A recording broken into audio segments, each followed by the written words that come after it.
এসো মা লক্ষ্মী, বসো মা লক্ষ্মী, থাকো মা লক্ষ্মী ঘরে।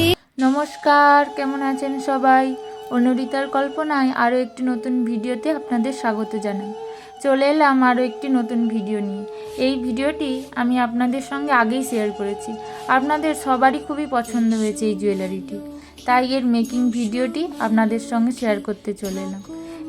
এটি বানানো খুবই সহজ।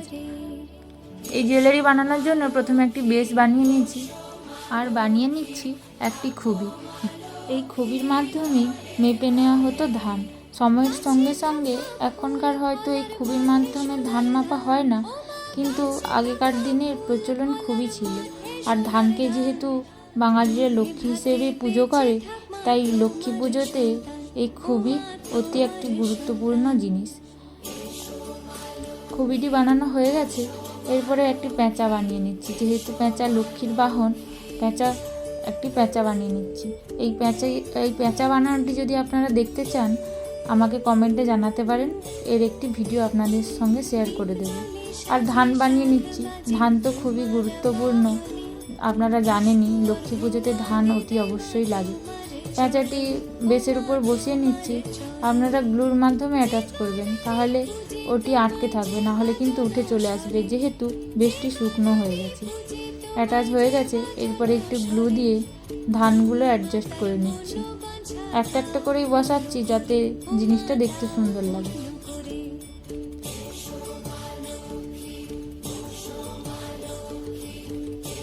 খুবই সূক্ষ্ম কাজ, একটু ধীরে সুস্থেই করবেন আর একটু ভালো করে গ্লু দিয়ে করবেন, না হলে না ধানগুলো উঠে চলে আসবে।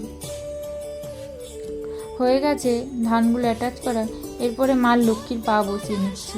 আমাদের বাঙালির বাড়িতে লক্ষ্মী পুজোর দিন মায়েদের দেখেছি আলপনা দেয়, লক্ষ্মী ঠাকুরের পা বিভিন্ন রকম আলপনা দেয়।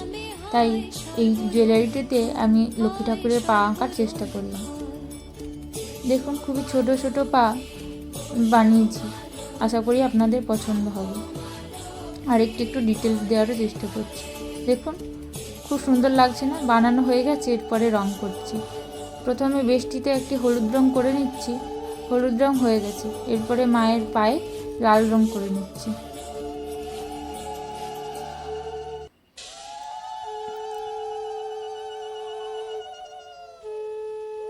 এরপরে কিছু ডিটেলস অ্যাড করব, আপনারা দেখতে থাকুন। আর ভালো লাগলে তো অতি অবশ্যই আপনারা এই ভিডিওটি শেয়ার করবেন, লাইক করবেন আর আমার চ্যানেলটিকে সাবস্ক্রাইবও করে দেবেন। লাল রং করা হয়ে গেছে, এরপরে খুবিটিতে আমি ব্রাউন কালার করছি। যেহেতু খুবই বেত দিয়ে তৈরি হয়, অর্থাৎ ওটি একটি বাঁশ কাঠি, তাই ব্রাউন কালার করছি। কালারটি খুব ধীরে সুস্থেই করছি আর স্বস্তিক চিহ্নতে লাল রং করে নিচ্ছি।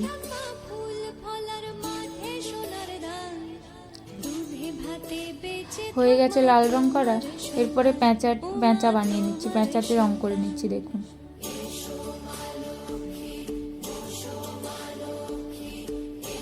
ধানগুলোতে রং করে নিচ্ছি। ধানগুলোতে হালকা সোনালি আর হলুদ মিশিয়ে রংটি করেছি।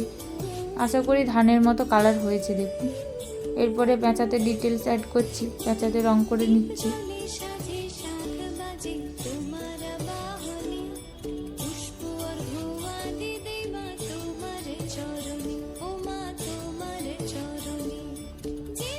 মায়ের পায়ে একটু সাদা রং দিয়ে ওই পাটিকে একটু হাইলাইট করার চেষ্টা করছি।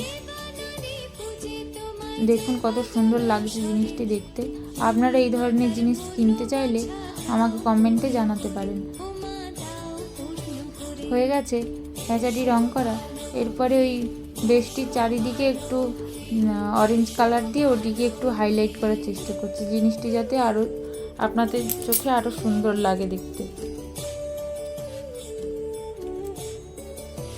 ভিডিওটি একটি ফাস্ট করেছি, বেশি লং ভিডিও দেওয়া যাবে না, তাই আপনারা যদি আরও ধীরে সুস্থে দেখতে চান আমাকে জানাবেন অতি অবশ্যই। আর একটু পেঁচাটিতে ডিটেলসও অ্যাড করছি।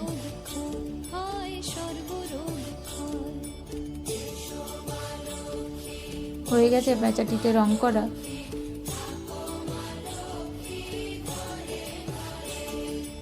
এরপর ওই চারিদিকে যে বর্ডারটা ছিল ওতে লাল রং করে নিচ্ছে।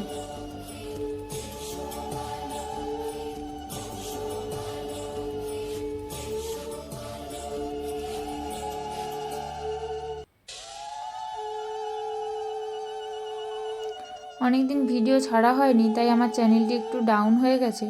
তাই আপনারা সাপোর্ট করুন যাতে আমি চ্যানেলটিকে আবার ঠিকঠাকভাবে এগিয়ে নিয়ে যেতে পারি। হয়ে গেছে আমার রং করা, আর এই অল্পখানি বাকি। আর একটু হলুদ রং অ্যাড করে নিচ্ছি একটু ডিটেলস দেওয়ার জন্য।